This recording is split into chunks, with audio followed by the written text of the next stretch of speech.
Google belakangan diterpa tekanan dari berbagai pihak, mulai dari kasus anti-monopoli yang dihadapi di beberapa negara, hingga persaingan di sektor kecerdasan buatan atau AI yang kian sengit.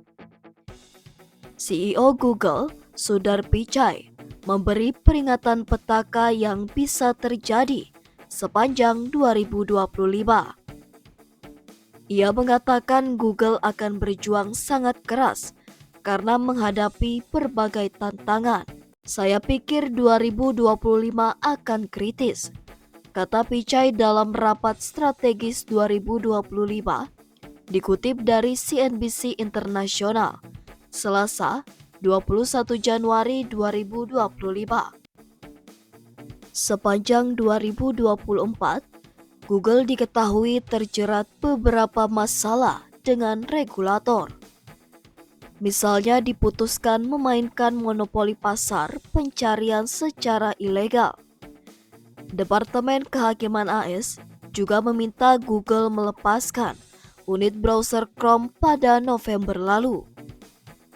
Dalam kasus terpisah, lembaga itu juga menuding Google mendominasi iklan online secara ilegal.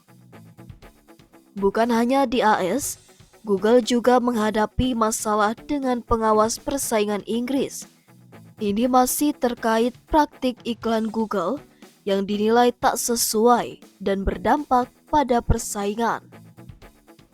Pichai mengakui Google diawasi di seluruh dunia. Hal itu dipastikan tidak mengganggu dan disebutnya menjadi ukuran dan kesuksesan perusahaannya.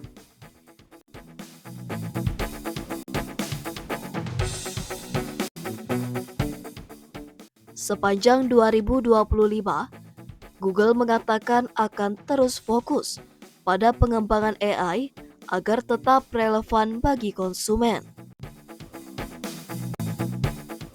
Pichai menyebut perusahaan harus bertaruh besar tahun depan sebab industri teknologi menghadapi peningkatan persaingan, rintangan regulasi, dan kemajuan pesat dalam artificial intelligence. Terbaru, Departemen Kehakiman Amerika Serikat meminta Google melepaskan unit browser Chrome pada November lalu. Dalam kasus terpisah, lembaga itu juga menuding Google mendominasi iklan online secara ilegal. Bukan hanya di Amerika Serikat, Google juga menghadapi masalah dengan pengawas persaingan Inggris. Ini masih terkait praktik iklan Google yang dinilai tidak sesuai dan berdampak pada persaingan. Selain itu, dijelaskan pula bahwa Google diawasi seluruh dunia. Hal itu dipastikan tidak mengganggu, karena disebutnya menjadi ukuran dan kesuksesan perusahaannya. Manajemen Google menyatakan pada 2025 pihaknya akan menghadapi taruhan yang tinggi atau masa yang kritis sebab perusahaan menghadapi peningkatan persaingan dan rintangan regulasi serta berjuang dengan kemajuan pesat dalam kecerdasan buatan atau artificial intelligence AI. Pernyataan manajemen Google ini muncul setelah selama setahun penuh Google menghadapi tekanan yang intens dan bahkan yang terberat sejak perusahaan melakukan go public pada 2 dekade lalu. Di saat area seperti iklan pencarian dan cloud menghasilkan pertumbuhan pendapatan yang kuat, Google masih harus menghadapi persaingan yang meningkat di pasar inti Google. Selain itu, perusahaan juga menghadapi tantangan internal termasuk bentrokan budaya dan kekhawatiran tentang visi manajemen untuk masa depan. Tantangan Google selanjutnya juga terkait dengan regulasi yang lebih ketat dari sebelumnya. Bahkan pada Agustus 2024, seorang hakim federal memutuskan Google secara ilegal memegang monopoli di pasar pencarian. Departemen Kehakiman pada bulan November lalu meminta agar Google melepas Google Chrome.